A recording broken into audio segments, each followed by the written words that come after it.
a very short time, and it's all very, very important. But when you synthesize what's going on in the situation as things are playing out, it becomes very apparent, as our writer tells us, it was a preparation.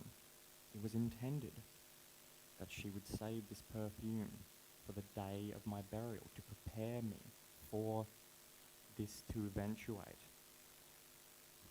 The way John writes, we go from here to the triumphal entry. And so, whether or not chronologically this is the way it played out, the story tells us that the way the story is told tells us that this was the night before. And that what was really important was not only the disciples being prepared yet again for what was going to happen, being prepared in a different way, but also Jesus himself.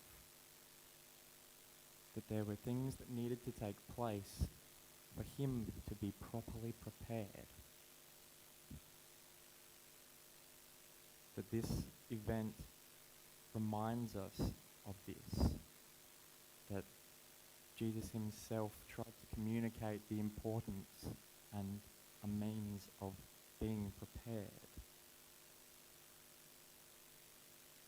So we should consider that we should prepare ourselves for Easter.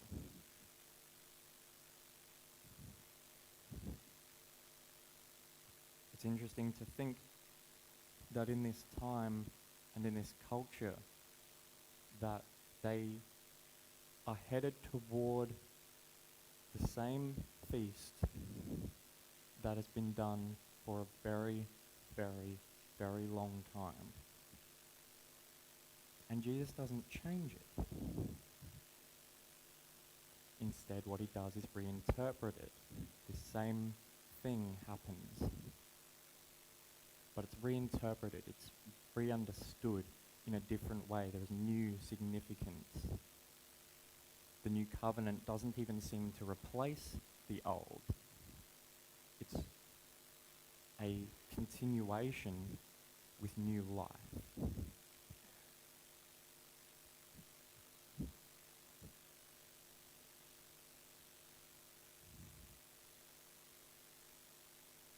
But the thing about the festivals of a culture like this is that they had specific purposes and they did specific things for them. They were all about being prepared,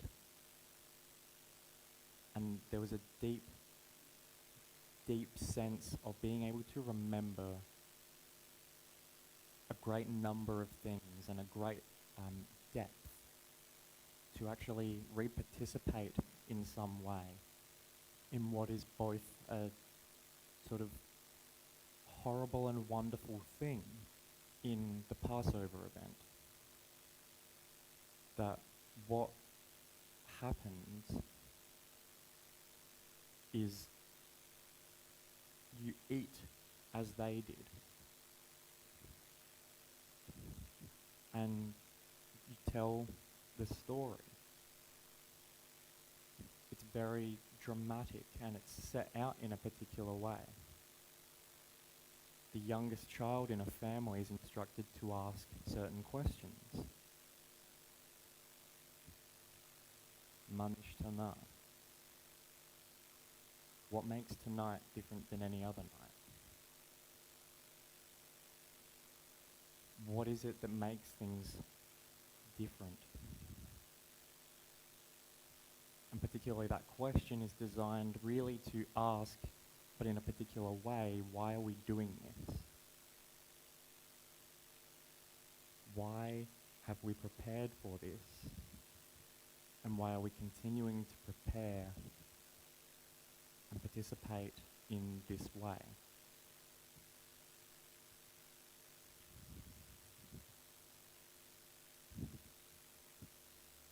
It's a complex thing to prepare as a community. It is no small thing, and the way that the Jews did it is very deep, well considered and well thought out and complex. But that intricacy is very specific to their culture, to their way of being, to their way of thinking, and really to their way of life. But part of this is really just a reminder of who they are. We prepare to meet here together in various ways. For some it's easier, for some it's more difficult. But we all prepare in some way and we meet here.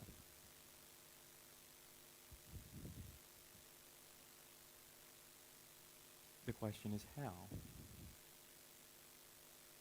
And how is it different from any other day?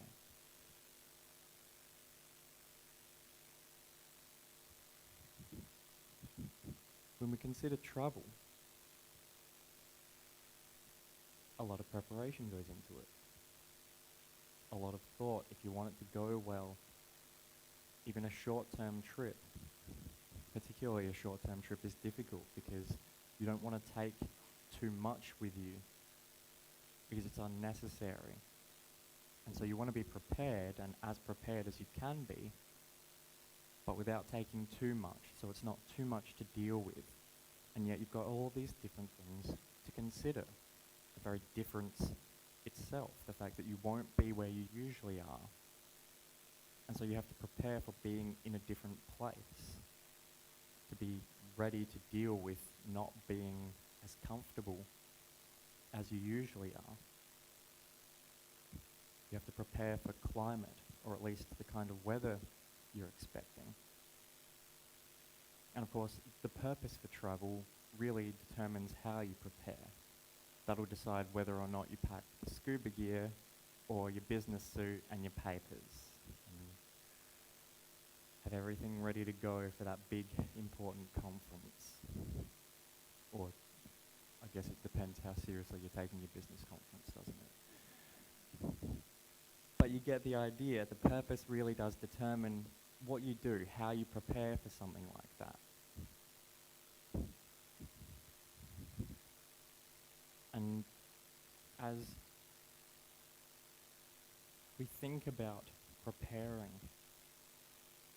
Easter is a really big and important holy day in the tradition of the church.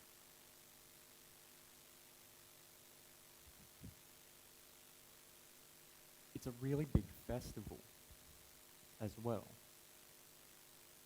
It runs for weeks, as Advent does. It culminates in a Sunday, as Advent does. But how do we prepare for such a thing? How do we participate in a festival like that in a way that helps us to enter in to the depth of meaning that's possible?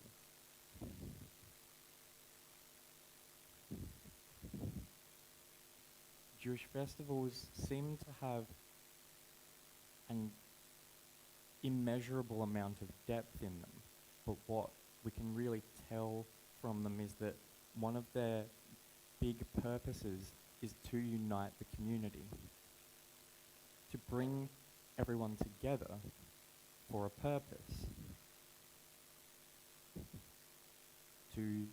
and particularly these festivals are usually well prepared and continue to be prepared, but they're prepared in ways that you aren't so worried about the ongoing preparation. It's very, very considered that everyone is supposed to participate as deeply as they possibly can.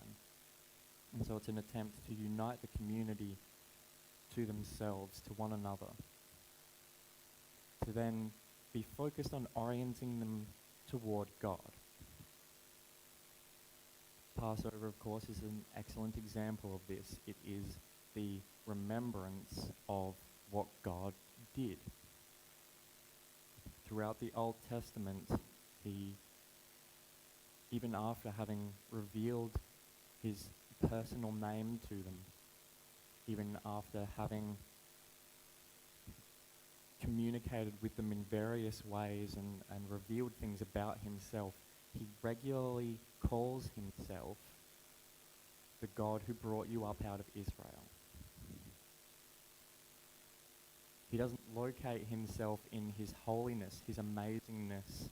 He doesn't try to use his personal name because he's talking to these people because he wants to ensure that they remember. And as I said, part of what they need to remember, what's important about this festival, is that they remember who they are. The chosen people of God. But they are the people whom he brought out of Israel. That is the identity that they are to uphold.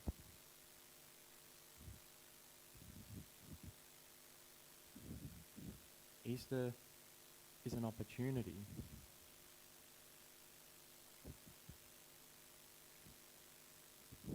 to think about and to spend time considering such things. To reflect, yes, on their history and to be very much focused on the events around Easter and reading these stories. But it's also an opportunity to look at how we do these things for ourselves.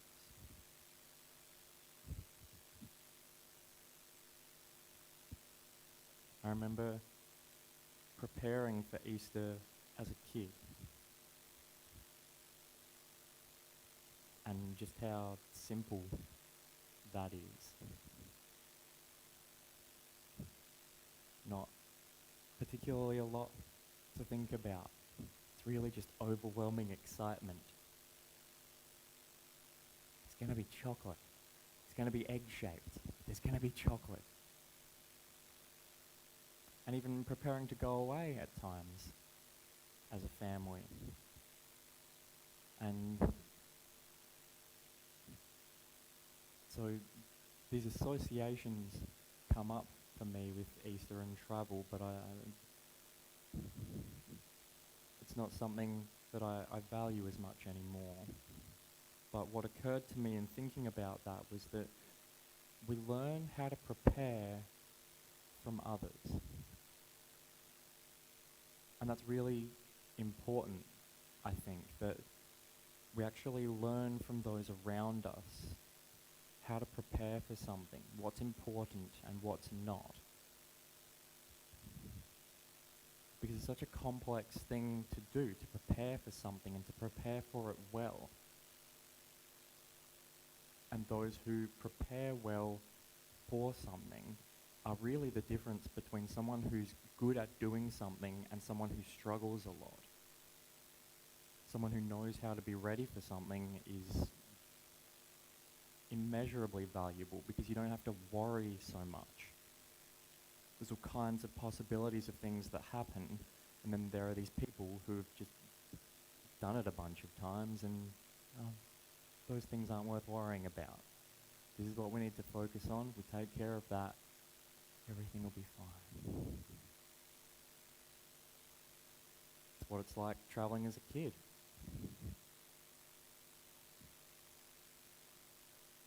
You don't really have to prepare for much. You probably don't even have to pack for yourself as a kid. And what do you really need? Clothes and stuff to do. Everything else just takes care of itself.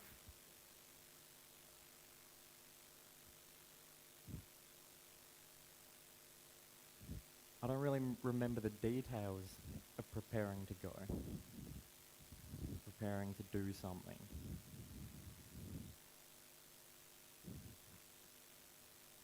But that question remains. What are we learning from one another? If we can consider that preparing for things is particularly important. The question arises then, what is it that we're learning from one another?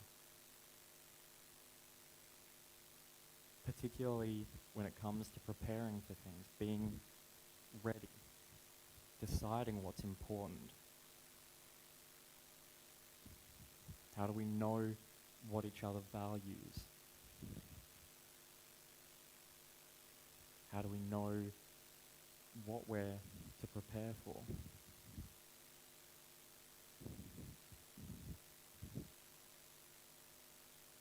As a grown-up, I recognize my own responsibility to be prepared for things, as I'm sure you all do. And I'm hoping you'll struggle with it just as much as me at times. Because it's rarely easy to know exactly what you'll need and how to be prepared for something. But it's an important thing to practice and to consider. As we attempt to do new things, or even do things differently and see if we can possibly improve them. It really is a matter of learning to prepare well.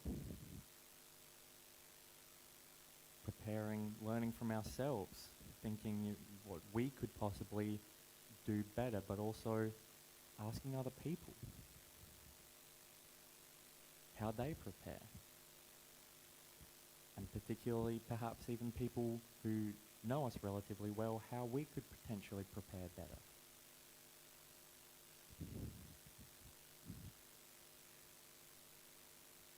More importantly, what is it that we should prepare for?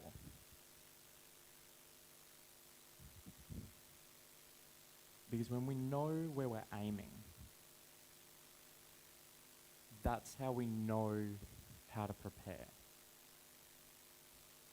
Because if we know, even if we learn that what we should be preparing for is something we have no clue how to prepare for, that's important, because that's enough to know that we don't know and need some help. But if we assume that we're aiming at the right thing, and we don't check that somehow, how do we know that what we're aiming at is the right thing?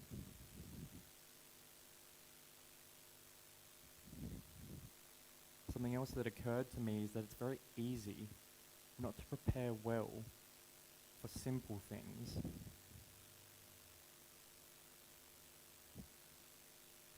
Which is dangerous, because every now and then, the things we've done for a long time, the things we do repeatedly, we think of as simple, no matter how complex they are. We begin to think to ourselves, it's Easter again.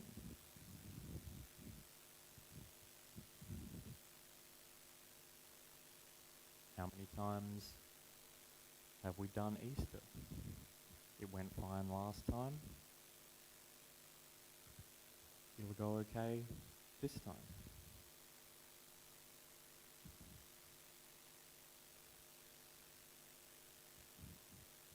Is Easter a priority?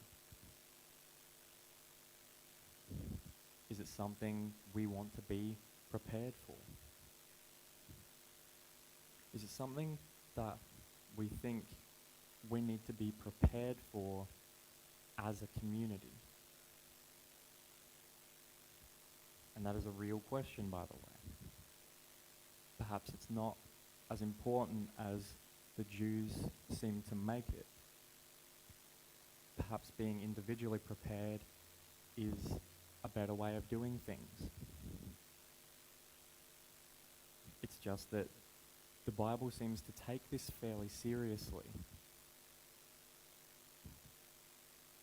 These stories don't even give us details really about how they prepare,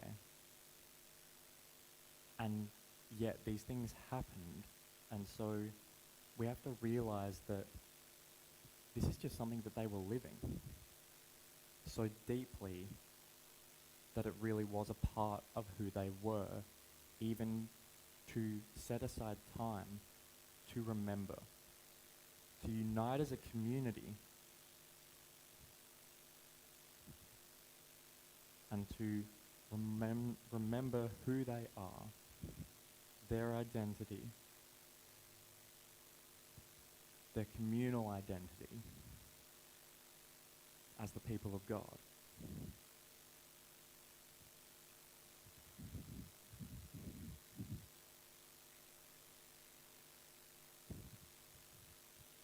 We prepare to meet at church at Easter.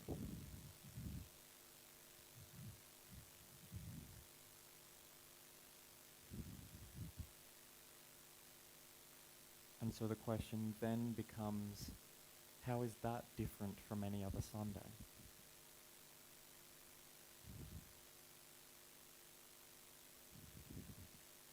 Is it different? How different should it be, and how should it be different? As I said, it is no small thing. It is not easy to prepare as a community, particularly when we are not the same people. We don't live in the same culture. We can't take what they did and expect it to work for us. We have to reinterpret the reinterpretation of the Passover for our culture, for our time, and for our specific space. If this is something that we believe is important, if it is a priority.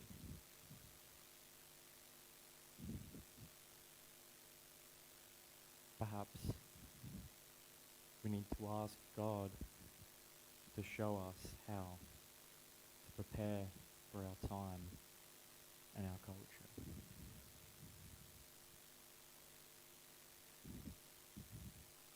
As our final song,